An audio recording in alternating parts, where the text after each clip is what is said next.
That time is still there. It's like yesterday. So ABC 7 happened to meet Ed Smith during an interview last fall. The Army veteran's laughter and candor really caught our attention. But it's his decades-long battle with PTSD that prompted us to profile his life. And only on 7, Montgomery County reporter Kevin Lewis with the story of a once choir boy who lost his innocence in Vietnam. Winchester, you got the motor pool. On many evenings, Ed Smith. This is what I usually watch. Takes in tired reruns of M.A.S.H. within the comforts of his College Park home. This is the 1st Infantry patch. The 74-year-old grandfather grew up in Northeast. Best time of my life. And attended St. Anthony Catholic School. I was an altar boy. Where he longed to become a priest. There's no way to explain combat. But then, the draft called. And what did I learn to do? It was 1969. I learned to kill people. Smith worked as an American advisor to the cash-strapped South Vietnamese army. He logged countless hours in Huey helicopters and fired more bullets than he cared to acknowledge. I did things in Vietnam I'm not even going to get close to telling you about.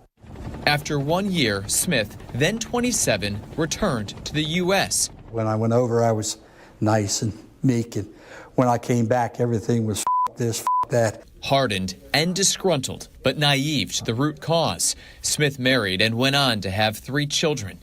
I was very, very angry.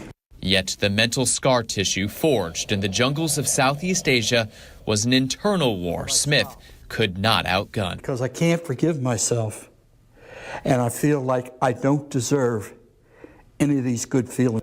By the late 80s, doctors at the VA diagnosed Smith with post-traumatic stress disorder and alcoholism. In fact, the VA has found 17% of the 3 million troops who served in Vietnam went on to suffer from PTSD. It cost me my marriage.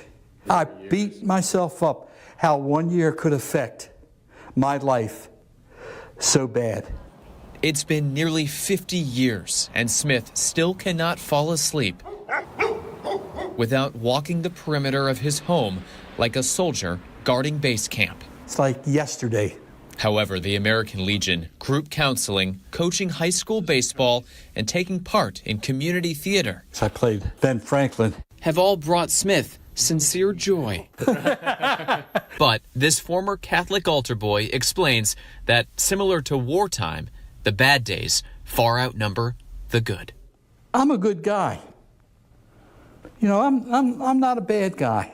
I can look in the mirror and say to myself, I'm a good guy.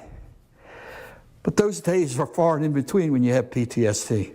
In College Park, I'm Kevin Lewis, ABC 7 News.